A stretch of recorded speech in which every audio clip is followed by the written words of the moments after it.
New Zealand Parliament, the 7th of November 2024. Never a dull moment in the House with the Right Honourable Winston Peters, one of the greatest politicians in New Zealand's history. Both Winston Peters and President Trump have made amazing historical political comebacks. Let's hope that New Zealand and the USA can stop the flow of drugs from Mexico coming across our mutual borders, amongst a lot of other imported dross. We congratulate President Trump and J.D. Vance on their election victory, and we look forward to working with them and their incoming administration. This was a decision for the American people, not for us, but we have prepared for President Trump's re-election. That preparation has included ensuring we have the right people working on the New Zealand-US relationship in Washington, D.C., around the United States and back here in New Zealand. The United States is one of New Zealand's closest and most important partners, and we plan to further enhance our relationship with the US and the American people over the next 4 years. What's that? What's that? No response. Adios, amigos. Question. What was that? What did you say? So I didn't hear that. What did you say? Do you want to put the water or you Personal reflection. Point of order. Point of order. Just hang on. Points of order heard in silence.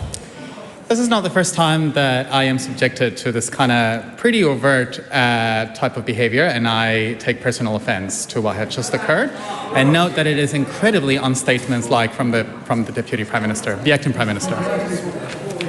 Speaking to point of order. Cannot have these members. Wait on. We cannot. Just keep everything quiet. Everyone hears points of order in silence. We cannot have these members so sensitive. All I said in Spanish was, goodbye, my friend. But he's offended by that. Now, for goodness sake, we have a very diverse parliament. Order, Mr. Speaker. When the House goes quiet, and let me assure people that although it's been 12 months that I've been in the chair nearly, and no one's been asked to leave the House, it's very close. Do not make it interjections or other reactions to points of order. Steve Abel.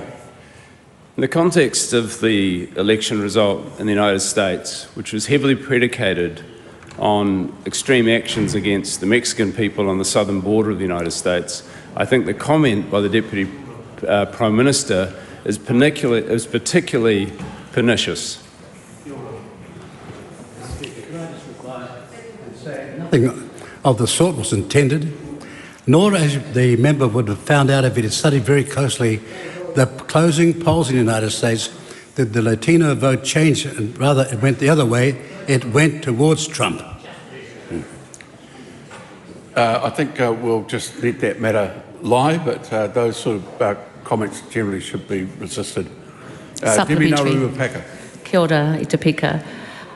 How can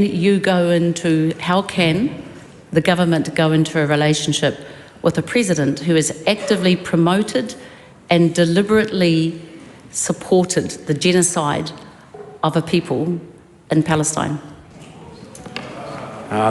Speaker, could I say I have no intention of answering a question made so malignantly as that without any shred of evidence whatsoever. This country's foreign policy and our future economic well-being and Pacific well-being depends on better thinking than that.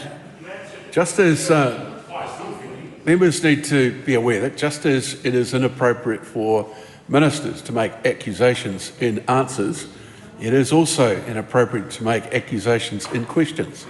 Thank you and congratulations, Winston Peters and President Donald Trump. WhangāreiTim.